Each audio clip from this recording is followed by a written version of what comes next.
Welcome back to Movies Explained. Today's film is a sci-fi horror from 2014 titled Extraterrestrial. A woman runs terrified looking for help. She comes across a gas station and seeks help from the worker inside, but he thinks she's a customer and tells her they're closed. She sees a phone booth and calls 911. She tells the operator that they took her boys. As she tries to explain her location, she disappears along with the phone booth. Meanwhile, the guy at the gas station hears the noise outside and goes out to investigate, and sees that the phone booth is missing. As he tries to figure out what's going on, the phone booth comes crashing down from above. The next morning police arrive at the scene. The store clerk tells the officer that he's done a lot of hallucinogens in his day, but what he saw last night was out of this world. Officer Murphy discovers a wallet and learns that the woman's name is Nancy McPherson. April and her boyfriend Kyle are getting ready to go to her mother's cabin in the woods.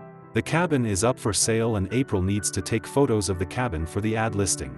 Although April wanted to go alone with Kyle for a getaway weekend, Kyle has invited some of their friends without telling April. April gets upset at first, but Kyle convinces her that they will have a great time.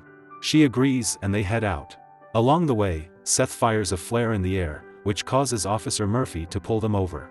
He tells them what they just did is high on his list of the stupidest things anyone can do. He inquires about where the kids are going. They tell him that they're spending the weekend at April's mom's cabin. Officer Murphy informs them about unusual disturbances in the area, break-ins and animals being killed. He gives them a warning and tells them to keep out of trouble. In the cabin, Mel reminds everyone that the last time they were here was when they were in middle school. They waste no time and the celebrations begin immediately. They set up a barbecue near the pool with some music and start having a good time. Meanwhile, Officer Murphy gets called in for a report of animal mutilation. The farmer says he thought it was the coyotes, so he built a fence. Now he doesn't know what to make of it. But Officer Murphy knows it's not the work of coyotes because the kill is too clean for any animal. He requests animal control to take care of the dead animal and notifies his team that this case is similar to the previous cases. Officer Murphy is disturbed by the unsolved mysteries going on. He tries to find an explanation but fails. Meanwhile, April and Mel go for a walk around the cabin. While they are talking about April's relationship with Kyle, Mel's dog is spooked by something and runs away. They chase him to what looks like an abandoned house. They can hear the dog barking from inside the private property. The building has a sign to keep trespassers away. But Mel still goes inside to find her dog. April follows her and they start searching. They discover that the owner is growing marijuana on the property and that is the reason he wants no one hanging around. Mel is overjoyed when she discovers the stash and suggests they take a few bags with them. While they are lurking on the property, the owner confronts both of them and questions their presence. Scared to death, the girls explain that they're searching for their dog and they came from a cabin in the area. Upon further conversation, it is revealed that the owner is Travis, who is April's father's friend. April remembers that Travis and her father used to take her fishing. They catch up at Travis's place. Travis shows them a picture of a flying object that his motion-activated thermal cameras picked up. Travis thinks it is a secret military aircraft and they have been using the area for testing since the Cold War. He starts talking about living off the grid and how he's being watched. Mel gets tired of hearing Travis's conspiracy theories and asks about buying some weed, to which Travis gladly agrees. They head back to the cabin and begin getting baked. Kyle leads April upstairs to discuss something. He plans to propose to April, but April doesn't believe in the concept of marriage because her parents got divorced. Kyle pulls out the engagement ring and proposes to April, but April declines. She tells him that she has just gotten a job in New York and she can't pass up the opportunity. Kyle is caught off guard. He storms out while the group cheers him on, thinking April said yes. At the police station, Officer Murphy has received the surveillance footage. He is shocked to see the phone booth suddenly light up and vanish. Later that night, while everyone is buzzed from drinking, Kyle asks April for an explanation, and as they talk, an object inflamed in a ball of fire comes crashing down. Seth starts filming, and as they walk towards the crash site, expecting to see an airplane, they are shocked to see what appears to be an extraterrestrial flying object. They head out to call the police and are terrified when they discover footprints leading into the woods. They lock themselves inside the cabin and try to communicate with the authorities. April advises leaving the place immediately because the footprints were headed in their direction. As they debate their options, the power goes out. April informs everyone that this is normal during a storm. They head to the basement to check the breakers and they hear noise upstairs. April remembers her father used to hide a gun in the basement. She takes the gun from the basement and they go upstairs to investigate the noise. They search the cabin but it's dark. A lightning strike illuminates the cabin and reveals an alien standing at the door. April fires a shot through the door and the alien disappears. They go outside and see that the alien has fallen in the pool and is sinking. Everybody freaks out, they get in the car and leave the cabin in a hurry. While they are driving, they find out that the only road that goes back to the city is blocked by a fallen tree. While they figure out what to do next, Seth notices that there's no rain where he's standing. He looks up to see the massive alien spaceship hovering above. They rush back in the car but the spaceship has fried the electronics in the car and it won't start. Lex gets out of the car and gets targeted by the ship and gets taken by the aliens. Everyone flees in a state of hysteria into the nearby forest. Meanwhile, Officer Murphy's investigation leads him to a camper in the woods.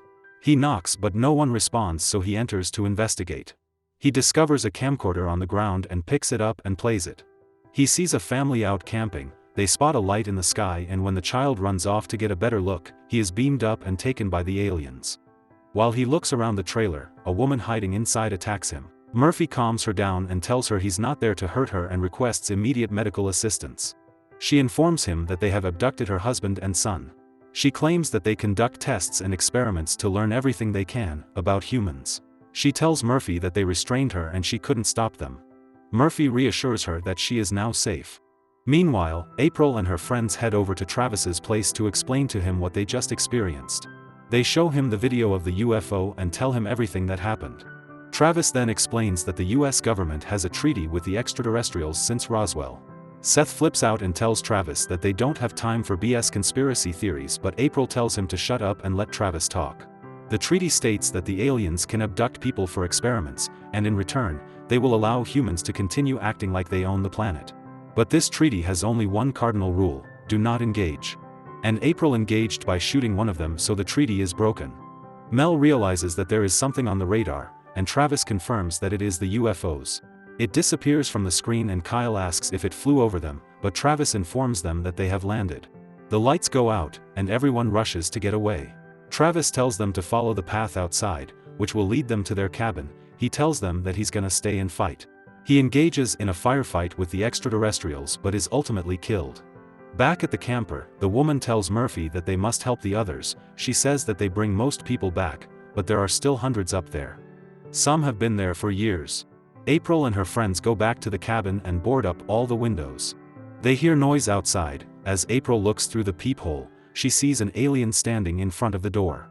They see lights through the boarded windows, and as the door swings open, Seth fires the shotgun, just missing Officer Murphy and his partner. They handcuff Seth and begin questioning them. April explains everything that has happened and leads them to the pool to show them the alien that she shot earlier, but it has vanished. They are standing by the pool when they hear noise coming from the barn. Murphy goes inside to investigate and discovers Mel's dog mutilated. As he stands there looking at the dog, an alien runs right by him and jumps out the window. He fires 2 shots but misses, and he can hear it moving through the bushes. Murphy returns to the police cruiser and informs his partner that the kids are telling the truth. His partner starts laughing and tells him to accept the fact that she left you. Murphy tells him that he woke up one morning and his girlfriend was gone, didn't take any clothes, left no note. He asks him how she could have locked the door after leaving without taking her keys. As Murphy starts the car, they see an alien standing in front of it.